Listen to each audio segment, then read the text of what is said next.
Hello students, मैं हूं जयति शर्मा और स्वागत करती हूं आपका आज के इस वीडियो सेशन में। आज हम आपको बताएंगे कि धमनी तथा शिरा में क्या अंतर होता है। पिछली वीडियो में हमने आपको बताया था कि हृदय हमारा किस तरह से वर्क करता है, क्या क्या उसके पार्ट होते हैं। तो ये जो धमनी और शिरा होते हैं ये हृदय से ही संबंधित रहते हैं, ठीक है।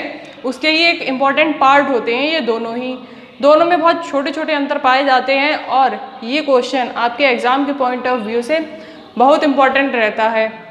चाहे वो ऑब्जेक्टिव टाइप में आपसे पूछ सकता है, वो चाहे आपसे लॉन्ग आंसर में या शॉर्ट आंसर किसी में भी पूछ सकता है।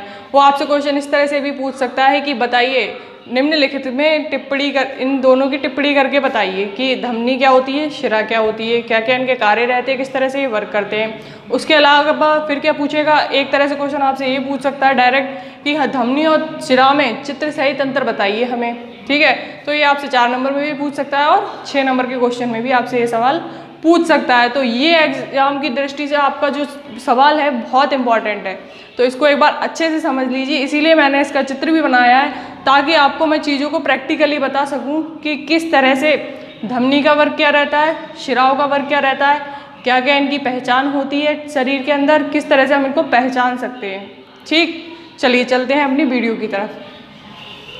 सबसे पहले ले लेते हैं धमनी का पहला पॉइंट। क्या होता है, यह हृदय से शुरू रक्त से बाहर विभिन्न अंगों तक पहुंचाती हैं। अब क्या करती हैं, जो धमनियाँ होती हैं ना, इनका काम होता है हृदय से जो शुद्ध रक्त होता है हमारा, ऑक्सीकृत रक्त, मैंने बताया था ना आपको पिछली वीडियो में ऑक्सीकृत रक्त क्या होता है। जिन्हें नहीं पता है वो हमारे पिछले वीडियो सेशन में जाकर देख सकते हैं, ठीक है। जो ऑक्सीकृत रक्त होता है, शुद्ध रक्त होता है, उसे कहाँ पहुँचाती हैं, हृदय के पास, ठीक है।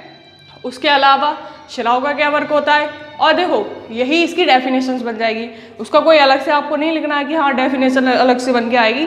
आपको इसमें ये लिखना है कि धमनियाँ वह होती हैं, ऐसी वो होती हैं जो हृदय से शुद्ध रक्त को, सॉरी मैंने यहाँ शुरू लिख दिया है, शुद्ध रक्त को हृदय से बाहर विभिन्न अंगों तक पहुँचाती हैं, ठीक है। उसके बाद आ जाइए शिरा। शिरा का क्या मतलब होता है, शिराएं क्या करती हैं, शरीर के अंगों से अशुद्ध रक्त को हृदय तक पहुंचाती हैं, ठीक है। शिराओं का मतलब हो गया जो अशुद्ध रक्त, मतलब अनऑक्सीकृत रक्त, जिसमें ऑक्सीजन नहीं होती है, उस रक्त को कहाँ पहुंचाती हैं, हृदय के पास, ताकि वो शुद्ध हो सके, ठीक है। दूसरा अंतर क्या होता है, इसमें ऑक्सीकृत रक्त होने के कारण इनका जो कलर होता है वो गुलाबी या चटक लाल कलर का होता है, ठीक है। कैसा होता है, लाल रंग का। आप अगर देखेंगे ना इंटरनेट पे या अपनी कोई बुक, आपकी जो बुक है साइंस की, उसमें क्या है, आपका पूरा चित्र बना हुआ होगा और उसमें मतलब ये ये आपकी लाल कलर की दी होंगी या हल्के पिंक कलर में दी होंगी, ठीक है। उनका चित्र इस तरह से बना होगा, कलर्ड होगा। अब यहाँ आपको बता नहीं सकते कलर्ड है, लेकिन हाँ एक्सप्लेन कर सकते हैं कि किस तरह से ये लाल रंग की क्यों होती है। क्योंकि इनमें ऑक्सीजन की मात्रा पाई जाती है, इसलिए ये कैसी होती है, लाल रंग की होती है, ठीक है। अब आपको ये याद करने में आसानी हो जाएगी कि ऑक्सीजन की वजह से इनका जो कलर होता है वो कैसा होता है, लाल या हल्का गुलाबी होता है।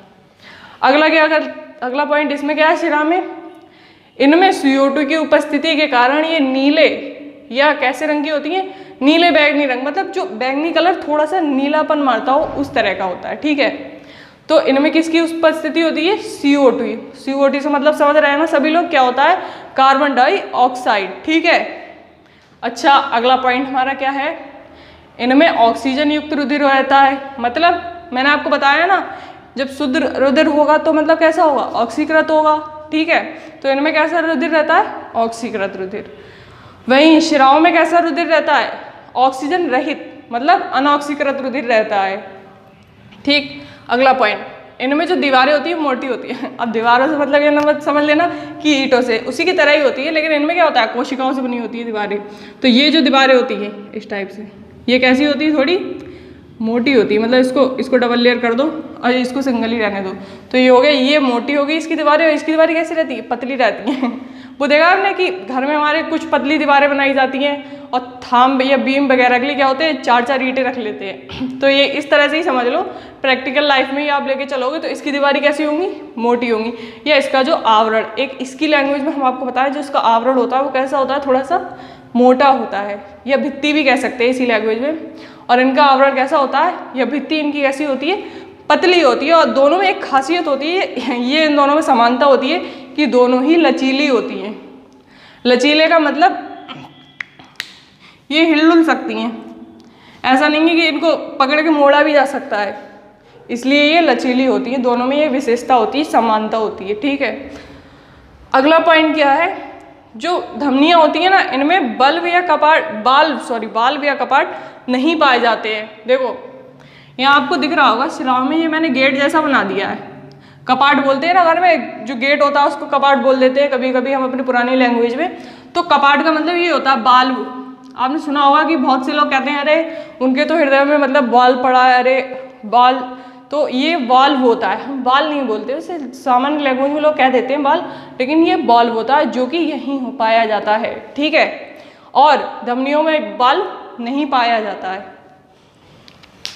अगला पॉइंट, इनमें रक्त अधिक दाब के साथ तेजी से बहता है। तो धमनियाँ क्या करती हैं, जब हमारा हृदय पंप होता है ना, तो धक धक धक धक ऐसे होता है ना, तो बहुत तेजी से उनमें रक्त प्रवाहित होता है। ठीक है, वहीं शिराओं में क्या होता है, रक्त कम दाब के साथ और आराम से फ्लो होता है, मतलब एक समान गति से। ऐसा नहीं है इसमें रुक रुक के तेजी अधिक, मतलब दाब मतलब प्रेशर के साथ फ्लो होता है इसमें।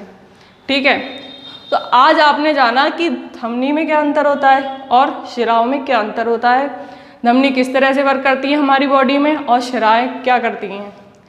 तो आज की वीडियो सेशन में इतना ही। अगली वीडियो में फिर आपके लिए एक वेरी इंपॉर्टेंट क्वेश्चन लेके आएंगे, और देखते रहिए हमारे चैनल को, सब्सक्राइब करिए, लाइक करिए।